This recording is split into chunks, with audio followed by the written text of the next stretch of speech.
I always believed I had a good reputation at work. I wasn't perfect, but I worked hard, stayed late when needed, helped people who were struggling, and kept my head down. I thought those things mattered.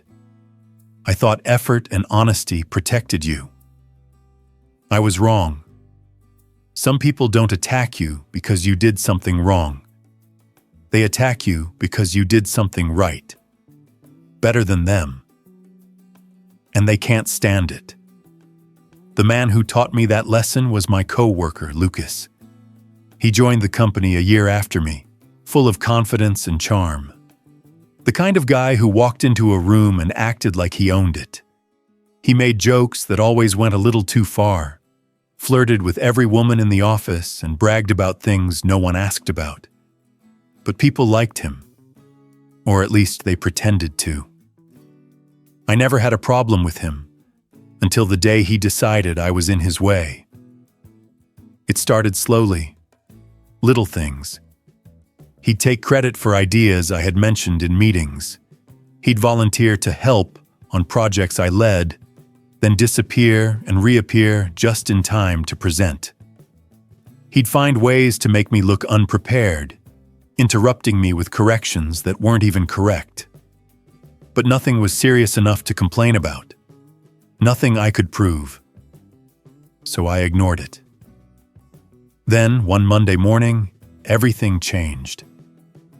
My manager called me into his office. He wasn't angry. He looked disappointed. That was worse. "Close the door," he said. When someone starts a conversation like that, nothing good follows. He folded his hands and took a breath. "We received a concerning report over the weekend. A financial discrepancy tied to your login." He paused. "A large one." My stomach dropped. "What discrepancy?" He turned his monitor around and showed me a report. A timestamp, a transaction, an approval, all under my name, all done on Sunday at 3:12 a.m. I felt cold all over. "I wasn't even awake at that time," I said. "And definitely not working." He sighed. "The system logs say otherwise." I shook my head. Someone used my account. My manager leaned back. "Your password was last changed 3 weeks ago. You're the only one with access." I stared at the screen, confused, angry, scared. I had no idea how that transaction ended up under my login.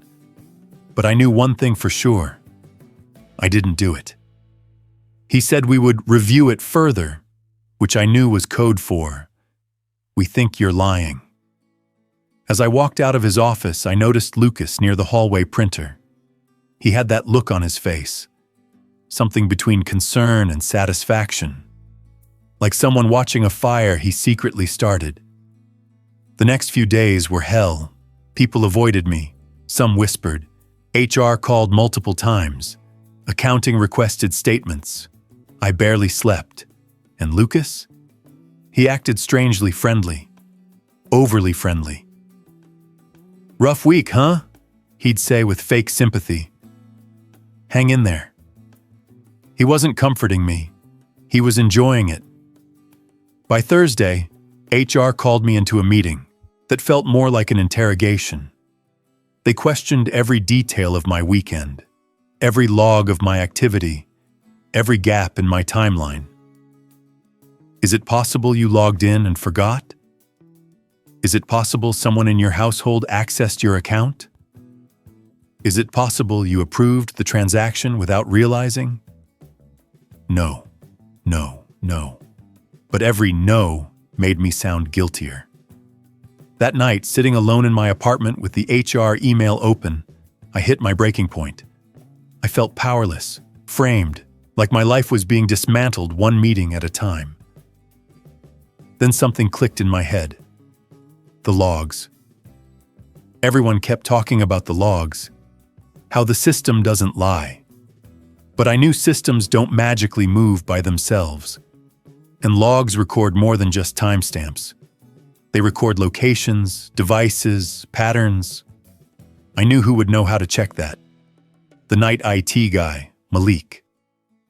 He worked quietly, never bothered anyone, always friendly in the cafeteria. People ignored him, but I didn't. I always said hello, always thanked him. That night I drove back to the office. He was at his desk, headphones on, sipping energy drink number 3. "Hey," I said, "can I ask you something?" He paused his music. "Sure. What's up?" I explained the situation, not accusing anyone, just asking if there was any way to see more detailed logs. His eyes softened. "I heard about it," he said quietly. "I'm sorry you're going through that." Then he lowered his voice. "I can't show you confidential system data, but I can look at something for you." My heart raced. "Please." He typed for a few minutes, navigating windows I'd never seen before. Then he frowned. "That's weird," he said. My pulse spiked. "What?" "The login wasn't from your computer."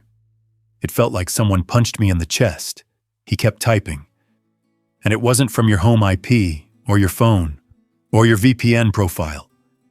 He leaned closer to the screen. "This login came from a workstation on the 3rd floor." I froze. The 3rd floor, where Lucas sat. Malik clicked again. And here's the strange part. The login happened exactly 43 seconds after another user logged out of that same workstation. I swallowed. "Which user?" He hesitated, then he whispered a name. "Lucas." I felt dizzy. That was the proof, the truth, the justice I'd been waiting for. Malik printed a sanitized version. No confidential system details, just timestamps, workstation IDs, and login sequences. Enough for HR. Enough to expose everything. The next morning, I walked into HR with the document in my hand. "I think you should see this before we continue," I said. They took it, read it, went silent. The director frowned. "Where did you get this?" "It doesn't matter," I said. "What matters is that my account was accessed from a workstation I've never touched. Seconds after Lucas used it." They exchanged looks, whispered, left the room, came back, asked me to wait outside. 20 minutes later, they called me back in. "We need to ask you another question," they said. "Has Lucas ever had access to your credentials?" "No," I said, but I remembered something small, something stupid. 3 weeks earlier, Lucas had borrowed my computer to print something urgent. He stood there, typed, clicked around. I never thought anything of it. But now I knew. He didn't borrow my computer. He borrowed my password. HR called Lucas in next. I didn't see the meeting, but I didn't need to. I could hear the muffled yelling, the defensive tone, the denial, then the cracks in his voice as the truth cornered him. Half an hour later, he stormed out of the building carrying a box. He didn't even look at me. HR brought me back in and apologized, over and over. They said the investigation was closed, my record fully cleared, the report erased, my standing restored. But something inside me didn't go back to normal. Because the damage wasn't just the accusation. It was the feeling of watching someone try to dismantle my life for nothing more than envy. The realization that I had been working next to someone who smiled at me while planning to ruin me. On Monday, my manager called me into his office again. This time, he wasn't disappointed. He looked ashamed. "I'm sorry," he said softly. "We should have trusted you more." I nodded, but it didn't erase the week of humiliation. Sometimes people don't understand the weight of an accusation until it crushes someone. And once you've felt that weight, you never see the world the same way. As I left his office, Malik passed by. I stopped him. "Thank you," I said. You saved my job." He smiled. "People think no one sees anything around here, but I do." The same words I used to tell myself. Maybe that's why the truth found me. Today, things are better. My reputation is intact. Lucas is gone. HR treats me differently, more carefully. My manager respects me more. But the lesson stays with me. People say logs don't lie. But it's not the logs that expose people.